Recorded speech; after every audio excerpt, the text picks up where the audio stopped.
하나님의 말씀 마가복음 1장 14절 15절의 말씀 함께 볼까요? 마가복음 1장 14절 15절 두 절의 말씀입니다.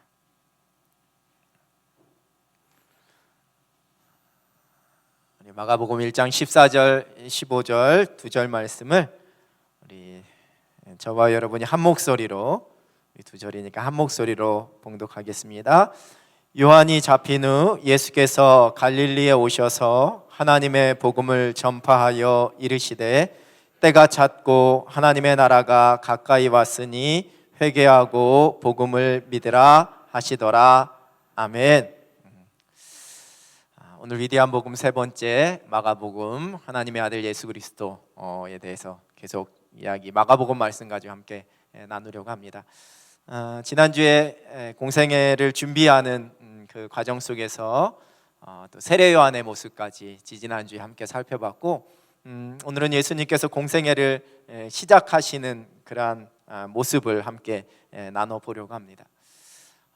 오늘 읽은 본문 말씀을 보면 예수님께서 마가복음 1장 15절에 이르시되 때가 찼고 하나님의 나라가 가까이 왔으니 회개하고 복음을 믿으라.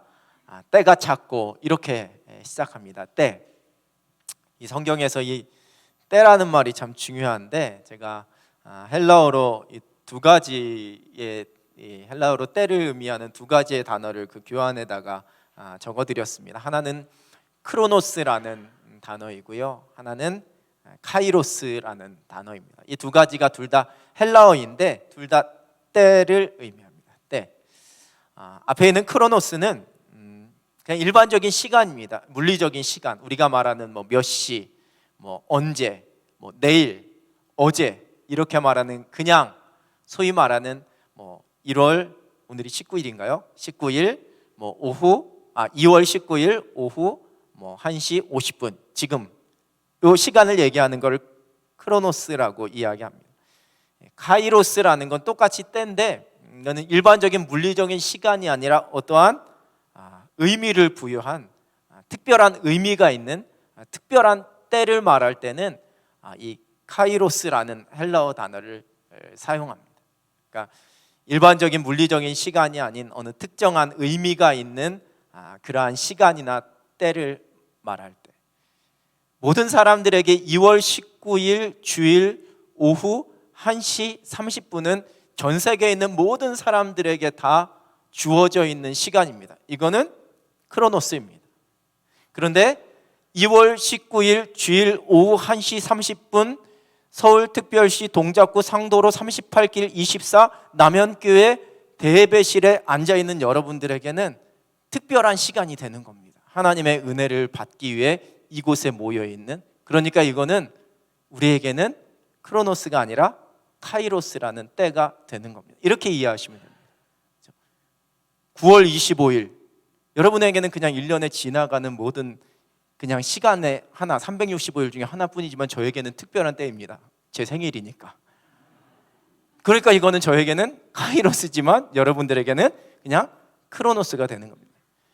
예수님께서 말씀하신 마가복음 1장 15절, 성경이 이야기하는 때가 찼고에서의 때는 일반적인 시간을 말하는 게 아닙니다. 일반적인 크로노스를 말하는 게 아니라 하나님 보시기에 가장 적당한, 가장 맞는 때에 하나님께서 예수 그리스도를 이 땅에 보내주시고, 그리고 그 예수 그리스도를 통해서 우리가 구원의 은혜를 입을 수 있도록 하나님 나라 복음이 선포되는 겁니다. 자, 그래서 이게 왜 중요하냐면, 우리가 신앙생활을 하면서 우리에게 주어져 있는 시간 하나하나를 그냥 일반적으로 흘러가는 아무 의미 없는 시간으로, 즉 헬라어로 이야기하면 크로노스와 같은 시간으로 보내면 안 된다라는 겁니다. 내게 주어져 있는 이 시간, 한 시간, 한순간 한순간이 하나님께서 나에게 주시는 어떠한 특별한 의미가 있음을 고백하는, 즉 나에게 허락되어진 내 인생의 모든 시간이 일종의 카이로스가 될 때, 그때 하나님 앞에 의미 있는 삶을 살아갈 수가 있다라는 거죠. 그리고 하나님께서 우리에게, 예수님께서 처음 오실 때 초림의 때도 마찬가지지만 그때 하나님의 때가 되었고 때가 찼고 때가 되었으니까 예수님을 보내주셨잖아요. 그런데 그때가 어떤 물리적인 시간의 때가 아니라 하나님께서 작정하신 때라고 고백하게 된다면 예수님 다시 오시는 그때도 마찬가지라는 겁니다. 근데 사람들의 관심은 그때 예수님께서 다시 오실 그때를 이 소위 말하는 카이로스가 아닌 크로노스라는 물리적인 시간에 더 관심을 갖게 되는 겁니다. 그게 다미선교회 기억하시죠? 1992년 10월 28일 밤 12시에 예수님 오신다라고 얘기했을 때 수많은 사람들이 거기 쫓아갔었던, 지금도 많은 사람들이 예수님이 언제 어느 때 오신다라는 그때 그 시간, 어느 특정한 시간을 자꾸만 생각을 하게 되니까, 그러니까 이단이 나오게 되어지고 많은 사람들의 마음을 미혹하게 되는 거죠. 근데 성경에서 이야기하고 있는 때는 절대로 그러한 물리적인 시간을 말하는 것이 아닙니다. 그래서 우리가 이 물리적인 시간을 너무 의미를 부여하거나, 그러니까 여기서 말하는 의미는 물리적인 시간 그 자체가 어떻게 중요하고 어느 날 어느 때가 정말 특별한 때고 중요하다라는 어떤 그 시간 자체에 우리가 중점을 두고 의미를 부여하는 게 아니고, 하나님께서 나에게 우리의 인생에 허락하신 모든 시간을 하나님 앞에서 하나님께서 나에게 어떠한 의미로 이 시간을 주셨고 어떠한 은혜로 그 순간을 채워주시는지를 내가 깨닫고 고백하면서 하나님의 뜻을 분별하며 살아가게 될 때 우리의 인생 전반이 다 이런 카이로스, 하나님이 일하시는 때가 된다라는 거죠. 그때가 되어 찾고, 그 하나님께서 정하신 때가 찾고 이제 하나님 나라가 가까이 왔으니, 이렇게 이야기합니다. 하나님 나라. 마가복음에서 이 하나님 나라가 정말 중요한데요, 통치의 개념으로 우리가 생각해야지만 되죠.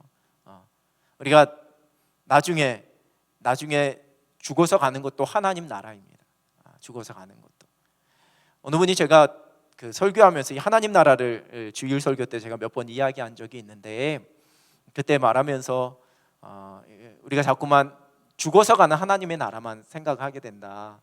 저 천국이 저 멀리 있는 죽어서 우리가 가게 되는 하나님의 나라만 생각하게 된다. 근데 성경에서 말하는 하나님의 나라는 그때만을 의미하는 것이 아니라 지금 우리가 이 땅에서 살아가고 있는 우리의 삶의 자리가 곧 하나님께서 함께 하시는, 하나님께서 다스리시는 하나님의 나라가 되어야 된다라는 말씀을 했더니만 어느 분이 그래도 목사님, 우리가 죽어서 가는 영원한 생명인 저 천국에 대한 소망을 더 강조해서 말씀해 주셔야지만 되는 것 아니냐라고 그렇게 이야기를 이렇게 하신 적이 있으셔요.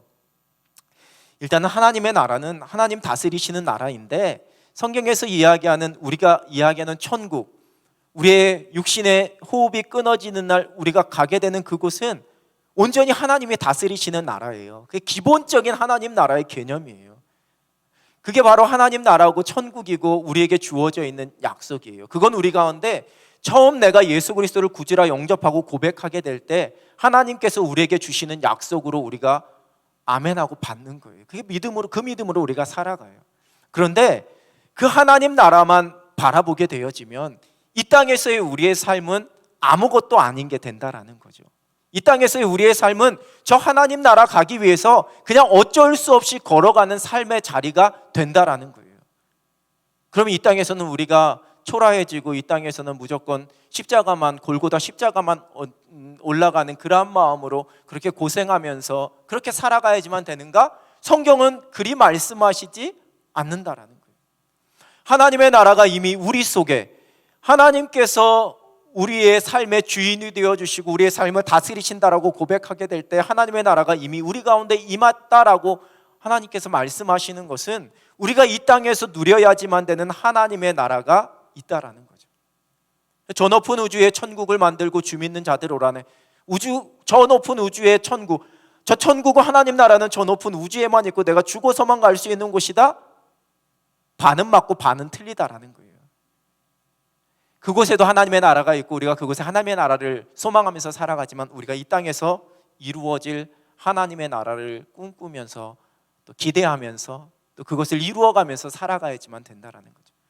여러분, 믿지 않은 사람들이 가정이 너무 힘들고 막 들어가면 맨날 막 엄마 아빠 막 싸우시고 막 자녀들끼리 막 하고 막 험한 말 나오고 막 집에만 들어가면 막 그러면은 집에 들어가서 우리 말고 우리 믿는 사람들 말고요, 우리 남편 가족들 말고 저 믿지 않는 사람들이 뭐라고 얘기해요?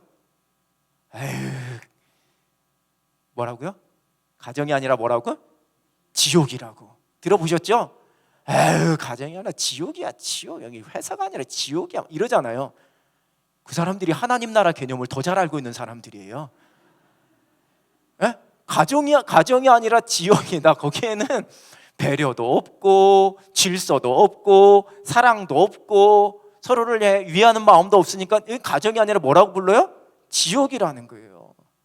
사단이 다스리고 있는, 서로의 욕심만이 다스리고 있는. 자, 반대로 생각하면 쉽잖아요.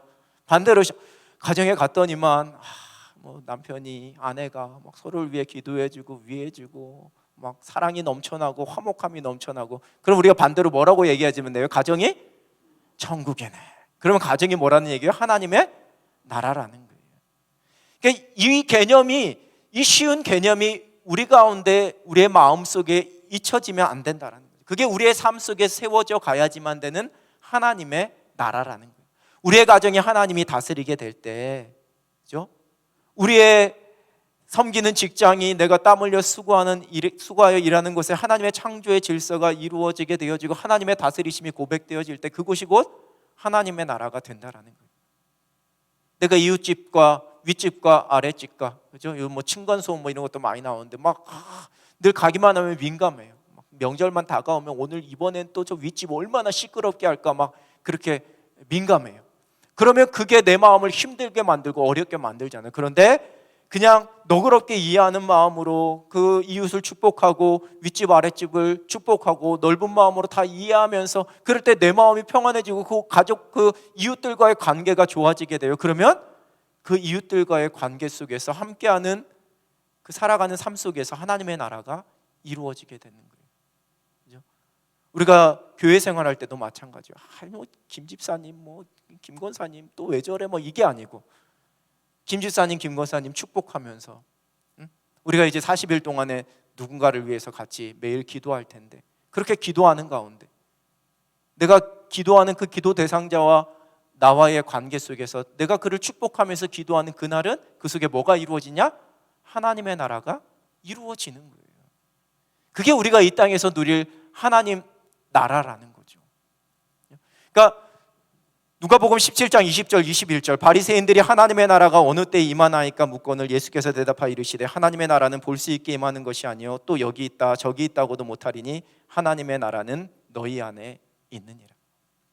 이미 우리 안에 이루어진 하나님께서 내 삶의 주인이십니다, 하나님께서 내 삶을 다스리십니다라고 고백하게 될 때 내 삶에 하나님의 나라가 이루어지는 거예요. 근데 내 삶의 영역 속에서 여전히 하나님의 다스리심을 내가 거부하고 인정하지 못하는 영역, 내가 다른 건 다 믿음대로 하겠는데, 말씀대로 하겠는데 돈만큼은, 이 돈 버는 것만큼은 내가 이거 자신 없다, 내가 하나님께서 기뻐하시는 대로 하나님께서 정해놓으신 말씀대로 내가 못하겠다, 그러면 그 영역에는 하나님의 나라가 아직 임하지 않은 거예요. 내가 모든 사람을 다 사랑할 수 있는데 어느 특정 누군가는 내가 사랑할 수 없고 도저히 용납할 수 없다, 그러면 거기에는 하나님의 나라가 아직 임하지 못한 거예요.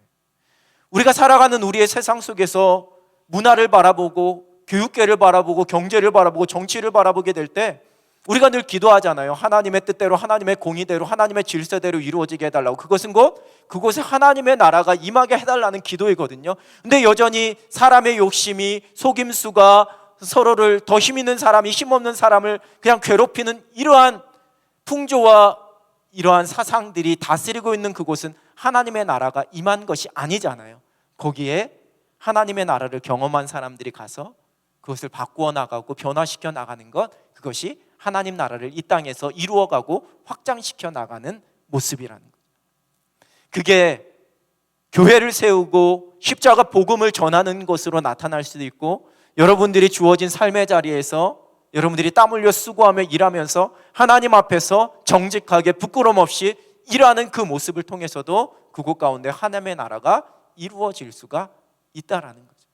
그러한 개념으로서의 하나님의 나라를 성경은 이야기해요. 그래서 저기 있다 여기 있다가 아닌 하나님의 나라가 이미 너희 안에 있다, 하나님의 다스리심, 통치하심을 인정하는, 그 모든 것이 가능한 것은 복음에서부터 시작된다라는 것, 십자가 복음에서부터 시작된다. 그래서 마가복음 1장 15절이 때가 찼고 하나님의 나라가 가까이 왔다 말씀하시는. 그러면서 예수님께서 이 복음의 말씀을 선포하시고 제일 먼저 하신 일은 제자들을 부르셨어요. 마가복음 1장 16절 17절 말씀, 갈릴리 해변으로 지나가시다가 시몬과 그 형제 안드레가 바다에 금을 던지는 것을 보시니 그들은 어부라. 예수께서 이르시되 나를 따라오라. 내가 너희로 사람을 낚는 어부가 되게 하리라 하시니. 예수님께서 제일 먼저 하신 것이 제자들을 부르시는 거였어요. 제자들을 부르시는 거. 예수님께서 하셨던 일을 감당할 사람들을 부르셨다라는 거죠. 로버트 콜먼이라는 신학자가 주님의 전도계획이라는 책을 썼는데, 이 주님의 전도계획이라는 책 속에서 예수님께서 12제자를 부르셔서 어떻게 그들을 훈련시키시고 그들에게 기대했던 것이 무엇인가를 쭉 이렇게 써내려간 책이거든요.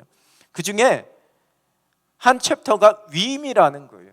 예수님께서 제자들을 부르신 이유는 예수님께서 계속해서 이 땅에서 우리와 함께 하실 수 없었기 때문에 예수님께서는 3년의 공생애를 마치시고 십자가를 지시고 하나님 나라로 승천하시는 것이 예수님에게 주어져 있는 그러한 길이셨기 때문에 이제 예수님께서 부활 승천하시고 난 다음에 예수님께서 하셨던 하나님 나라 선포하는 일을 맡겨야 될 사람들을 세우셔야 할 필요가 있었다. 그래서 예수님께서 하신 것이 예수님의 제자들을 부르신 거라는 거죠. 그 제자들에게 그 하실 일을 맡기셨어요.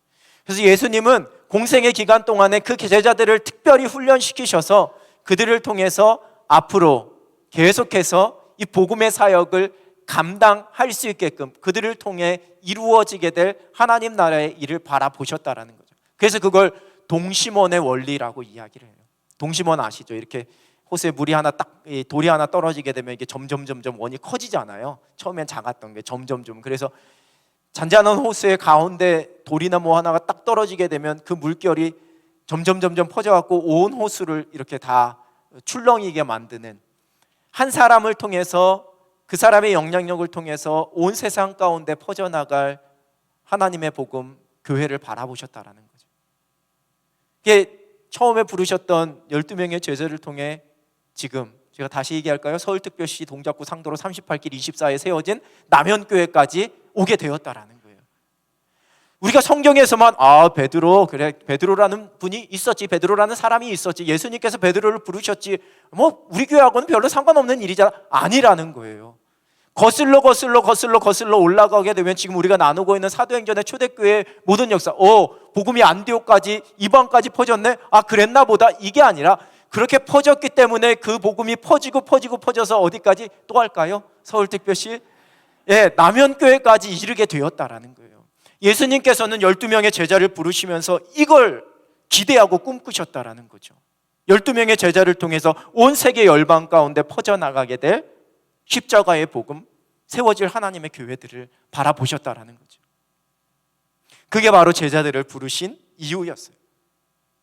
그 하나님의 일을 감당할, 예수님께서 하셨던 그 일을, 병든 자들을 고치고 그들을 감싸주고 싸매주고 그들에게 십자가 복음, 하나님의 나라를 전하는 일을 감당케 하시기, 그 제자들을 통해 벼달릴 수많은 사람들을 바라보신 거예요. 우리 교사들, 우리 특별히 교회학교 교사들이 이러한 마음, 이러한 고백으로 한 영혼을 우리 교회 공동체가, 우리 교회학교 아이들, 우리 자라나는 청소년들, 청년들을 바라볼 때 이러한 마음, 예수님께서 베드로를 통해, 그를 통해 수많은 사람들이 영향을 받고 곳곳에 교회가 세워지는 것을 예수님께서 기대하셨던 것처럼 우리가 그런 마음으로 우리 교회학교에 있는 한 사람을, 또 한 청년을 그렇게 우리가 바라보고 축복하고 기도할 수 있어야지만 된다라는 거예요. 우리 아동일부 몇 명 모였어요? 그 인원 갖고 예산을 이만큼 하고 교역자도 세우고, 우리가 그렇게 경제적인 논리로 접근해서는 안 된다라는 거예요. 그 부서에 있는 우리 선생님들보다 아이들이 더 적어서 선생님들 2명이서 아이들을 1명을 케어한다 할지라도 그 아이가 나중에 커서 복음을 가지고, 믿음의 꿈을 가지고 그렇게 수많은 사람들에게 선한 영향력, 영적인 영향력을 끼칠 수 있을 것이라는 기대를 가지고 명수를 보는 게 아니라 한 영혼을 바라보면서 그렇게 우리가 기도해야지만 된다는 거예요. 제가 교회학교 시절에 저를 가르쳐 주셨던 수많은 선생님들이 있잖아요. 그분들이 어디선가 제가 고향 교회 가면은 뿌듯해하세요.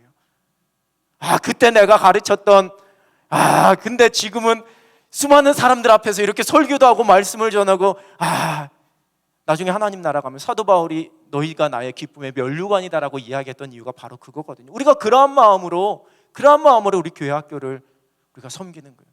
제가 우리 교회에 와서 정말 감사했던 거는 우리 장로님들이 벌써 교회 학교 막 통합하고 막 1, 2, 3학년, 4, 5, 6학년 다 합치고 중등부, 고등부 다 합치고 어느 교회는 아동 1부부터 고등부까지 한꺼번에 예배드리고 교역자들 다 세워야지만 되니까 너무 경제적인 논리로 따지면은 1인당 곱하기 교역자 사례비 계산하게 되면 이거 아닌 것 같아. 이렇게 되거든요. 근데 우리 교회는 한결같이 우리 장로님들이 저희가 명수가 적더라도 옛날에 비하면은 많이 줄어들었더라도 그 아이들에게 우리가 집중하고 그 아이들을 위해서 한 부서 한 부서를 다 세우고 이렇게 가야지만 된다라고 그렇게 생각하고 있는 게 너무 감사해요. 그렇죠? 요즘 5살짜리 아이도 7살짜리 아이들도 5살짜리 애들한테 세대 차이 느껴요. 제가 아동 1부에 올라온 초등학교 1학년 아이들에게 물어봤어요. 이거 유치부 또 부장님 계시죠? 죄송해요. 오해하지 마세요. 유치부가 더 재밌니? 아동 1부가 더 재밌니? 그랬더니 0.01초의 고민도 안 하고 아동 1부요 이러더라고요. 왜냐? 유치부는 그보다 더 어린 아이들에게 눈높이를 맞춰주니까 7살쯤 되니까 이제는 유치한 거예요. 우리가 볼 땐 다 똑같은데 거기서 거긴데. 근데 아동 1부에 오니까 어느 정도 자기들의 수준에 맞는다고 생각하니까 아동 1부가 더 재밌다고 하는 거예요. 그런 아동 1부, 초등학교 1학년이랑 6학년이랑 같이 놓고 한다? 교육이 이루어질 수가 없어요. 그냥 그거는 돌봄이 되는 거예요. 우리 초등학교 선생님들 1학년이랑 6학년이랑 같은 교실에 놓고 공부 가르친다고 생각해봐요. 그게 가능하겠어요? 근데 왜 교회는 그게 된다? 왜냐하면 우리의 눈이 단지 그냥 어떤 세상의 그런 경제적인 법칙으로 모든 걸 계산하다 보니까 몇 명 모이는데 이렇게 계산하다 보니까 그래요. 한 영혼에게 십자가의 복음, 하나님의 말씀, 정말 그리스도의 제자다움을 그들에게 가르치고 그들을 섬겨서 그 한 사람을 통해 변화되어질 하나님 나라의 역사를 우리가 꿈꾸며 바라보게 될 때 우리는 결코 그렇게 계산하지 않는다라는 거예요. 예수님께서 그 능력이 많으신 예수님께서 왜 12명의 제자에게만 집중하셨을까요? 지금 있는 목회자들도 막 몇만 명 교회 목회하시잖아요. 저 말고 다른 분들, 더 훌륭하신 분들, 수천 명, 수만 명 모이는 교회 그죠? 옛날 여의도에 있는 교회도 그렇고. 근데 우리 예수님께서 제자들 한 몇만 명 제자들 못 세우셨을까요? 근데 예수님은 12명만 데리고서 모든 걸 가르치셨다라는 거예요. 명수가 아닌 한 사람 한 사람을 통해 이루어질 하나님 나라를 바라보셨기 때문이라는 거예요. 그래서 그 제자들을 부르셨어요. 그러자 그 부르심 앞에 제자들은 곧 버려두고 따르니라 이렇게 기록해요. 곧 버려두고, 곧 즉각적인 헌신이에요. 예수님께서 나를 부르시고 내게 허락하신 은혜와 나에게 도전하신 말씀이 있기 때문에 그냥 버려두고 즉시 따라갈 수가 있는 거예요. 여러분, 생각이 많은 사람은 은혜 받는 것도 느려요. 내가 은혜 잘 못 받으면 내가 생각이 많은 사람이구나 이렇게 생각하시면 돼요. 생각해보니까 이건 이해가 안 되는데 그러면은 그거 이해될 때까지 은혜를 좀 이렇게 보관해 두거든요. 보관해 뒀다가 이해되니까 그때 보관해 뒀던 은혜 끄집어내갖고 나 은혜 받았어요 이렇게 얘기하거든요. 그런데 별로 이렇게 그냥 즉각적으로 이렇게 성격 자체랑 막 이런 분들이 훨씬 더, 그래서 막 뜨거운 분들 보세요.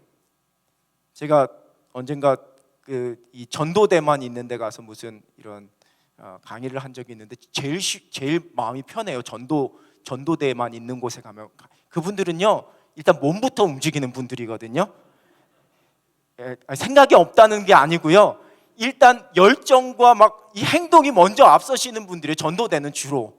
그러다 보니까 막 즉각적각 반응이요. 말씀하면 막 다 아멘하고 일단 합시다 하면 아멘 할렐루야 한 다음에 일단 해요. 하다가 실패하고 좀 하다가 생각하면 요즘 젊은이들 말로 현타가 와갖고 좀 힘들어하는 경우도 생기는데 일단은 움직여요. 그런데 좀 이렇게 성격이 처전하고 막 생각이 많고 이런 분들 잠깐만요 목사님 조금 생각 좀 해보고요. 제가 헌신도 좀 생각 좀 해보고요. 근데 제자들을 보면요 주로 베드로 같은 경우에도 그렇잖아요. 정말 약간은 단순한 사람이었고요. 그러니까 포기도 빠르고 헌신도 즉각적인 헌신으로 이루어지게 됐어요. 또 예수님은 또 그러한 성품대로 부르셔요. 만약에 예수님께서 3년이 아닌 그 이상의 수많은 그 더 긴 시간들이 있으셨다면 고민 많은 사람도 아마 부르셨을 거예요. 성경에는 다 그렇게 각자의 성품대로 부름받아서 그렇게 쓰임받는 사람들의 모습을 보이게 돼요. 무조건 막 즉각적으로 이런 사람들만 옳다는 게 아니고요. 니고데모는 예수님과 깊은 밤중에 이런저런 이야기를 나누고 난 다음에 수많은 생각을 가지고 돌아갔잖아요. 나중에 보면 니고데모 이야기가 잠깐 나와요. 제자로 돌아선 이야기가 잠깐 나와요. 아마 그 이후에 더 많은 일들을 감당했겠지요. 그 성품은 그 성품대로 쓰이는 거예요. 사마리아 여인은 예수님을 만나서 물 한 잔 이렇게 주고받으면서 예수님께서 하신 말씀에 갑자기 마음이 꽂혔잖아요. 그동안에 막 눈을 피해 다니던 그 여인이 갑자기 변화되어서 막 달려요. 근데 사마리아 여인이 생각이 많은 여인이었더라면 그러면 즉각적으로 달려가진 않았을 거예요. 일단 집에 가고서 그 물을 놓고서 한참이나 생각했을 거예요. 내가 지금 동네로 내려가야지만 되나 말아야지만 되나 오랫동안 생각하다가 그래도 내가 받은 은혜가 있으니까 가야지 이렇게 갔겠지요. 중요한 건 언젠가는 갔을 거라는 거예요. 그러니까 성품이 중요하지는 않아요. 그 성품대로 부르신다라는 거죠. 그래서 제가 우리 성도님들도 이제는 대충 다 알아요. 제가 뭔 얘기하면 목사님 즉각적으로 얘기하시는 분 A그룹 A라고 하면 또 이분이 또 높은 등급이라고 생각하니까 아무튼 그런 그룹 이분에게는 한 두세 번 전화해야지만 목사님 한번 해볼게요 라고 이야기하는 그룹 이분에게는 40일 작정기도 하고 난 다음에 그리고 난 다음에 얘기하고 그 다음에도 한 두어 달 기다려야지만 되는 그룹 이렇게 나눠놨어요. 그래서 각자에게 맞게 제가 처음에는 툭 던지고 그리고 난 다음에 기다렸다가 그때 제가 얘기했던 거 한번 생각해 보셨어요? 뭐 이렇게 하고요. 즉각적으로 하실 분들에게는 그냥 바로 권사님 하시지요? 이렇게 얘기하고. 왜냐하면 우리의 성품이 다 다르기 때문에 그래요. 우리의 성품이 다 다르기 때문에. 그렇죠? 중요한 건 뭐다? 부르실 때에 그 부르심 앞에서 내가 내 마음의 문을 열고 내 성품대로 부르신 그 주님 앞에서 내 마음의 문을 열고 그것 붙잡고 기도하고 그 말씀대로 어떠한 모양이든지 언제든지 순종하고 헌신할 준비가 되어 있느냐 없느냐의 문제예요. 그렇게 헌신하는 가운데 반드시 공통적으로 따라오게 되는 것은 버리는 모습이었다라는 거죠. 예수님께서 제자들을 부르실 때에 그들이 그물을 버려두고 다 쫓아갔다 이렇게 기록하잖아요. 그러니까 우리는 이 버려둔다라는 게 마치 무슨 이제 삶이 180도 변화되어지는 것만을 생각하게 되어지는데 꼭 그것만을 의미하는 게 아니라는 거죠. 그것만 의미하는 게 아니라는 거예요. 내가 복음을 위해 나에게 필요하지 않는 것을 버릴 수 있는 믿음의 용기가 있어야지만 된다는 거죠. 내가 더 가치 있는 것을 얻기 위해서 복음이라는 더 가치 있는 것, 예수님을 따라가는 더 가치 있는 것을 얻기 위해서 내가 과감하게 아까워하지 않고 버릴 수 있는 그 무언가를 내가 버려야지만 된다라는 거죠. 그죠?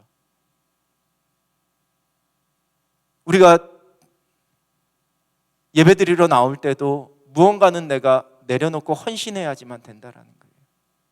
찬양대로 내가 섬기고 봉사할 때도 내가 무언가는 내려놓고 내가 포기해야지만 되는 게 있다라는 거예요. 그게 우리에게는 배가 되고 그물이 되는 거예요. 뭔가 거창하게 가족을 버리고 내 삶의 터전을 버리고 내가 하고 싶었던 꿈도 다 버리고 그렇게 헌신하라는 이야기가 아니고요. 그렇죠? 그게 바로 하나님께서 우리를 부르실 때 당연히 반응해야지만 되는. 왜냐하면 그것이 더 나의 삶의 우선순위가 되기 때문에.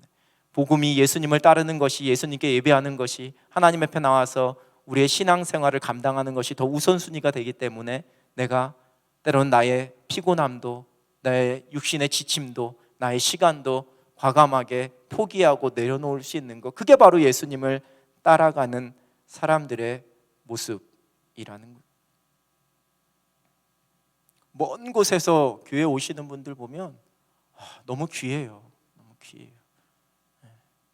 저는 30초면 교회 오는데 30분은 양호한 거죠. 1시간 이상 막 달려오면. 우리 장로님들 중에서도 그렇고 권사님들 중에서도 그렇고 먼 곳에서 이천에서 오시는 우리 집사님들도 계시고 너무 귀해요. 그 달려오는 길 동안에 오직 하나님 앞에 예배하고 헌신하기 위해서 내가 그 시간을, 그 달려오는 그 시간을 아까워하지 않는 거예요. 그죠? 그게 우리는 우리 주님 앞에서 우리 주님을 따르기 위해, 은혜의 자리로 나가기 위해 우리가 버리는 거예요. 근데 때로는 복음을 위해서, 하나님 나라를 위해서 유용하다라고 싶으면 내가 버리는 것이 아니라 내가 붙잡는 게 맞아요. 붙잡는 게 맞아요.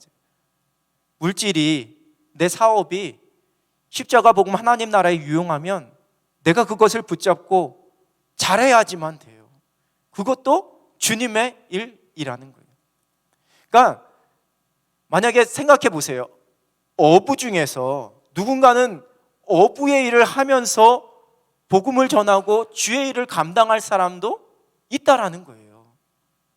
제자들이 어부의 일을 다 버리고 그물과 배를 버렸다고 해서 예수님을 따르기 위해 무조건 그물과 배를 버려야지만 된다라는 게 아니라 누군가는 어부로 살아가면서 주님을 따르고 복음을 전할 사람도 필요하다라는 거죠. 그 사람은 버리면 안 돼요. 버리면 안 돼요. 사업하시는 분들, 내가 사업보다 막 어느 날 은혜 받아갖고 막 앞에 목사님 보니까 목사님 되게 좋을 것 같아. 목사님 하면 막 좋을 것 같아. 막 그러니까 나 사업 안 하고 나 목회자 할 테니까 나 사업 다 누군가에게 넘기고 나 이제 신학교 갈 거야. 10번 100번 생각해 보셔야지만 돼요. 하나님께서 그분에게는 사업의 현장을 마치 목회의 현장으로, 그리스도의 제자로서의 살아가는 삶의 현장으로 부르셨을 수 있다라는 거죠. 무조건 그걸 버리는 게 예수님 따라가는 건 아니라는 거예요. 그게 복음의 유용하면. 그래서 목사님 저는 돈 많이 벌어서 그래서 그거 가지고 하나님 나라 위해서 아니면 선교사님들 위해서 어려운 사람들 위해서 그렇게 저는 쓰려고 해요. 그런 분들은 정말 거기에 올인하셔야지만 돼요. 제가 안 지나서나 교회 생각하는 것처럼 그분은 안 지나서나 사업 생각하셔야지만 돼요. 그리고 그 마음을 잃어버리면 안 돼요. 그 마음을, 내가 하나님 앞에 이렇게 열심히 땀 흘려 수고해서 일해서 사업을 일으켜서 내가 무엇을 하겠다라고 마음 먹었던 그걸 잊어버리시면 안 돼요. 그걸 잊어버리시는 순간에 그물이 아니라 복음을 버리는 게 되는 거거든요.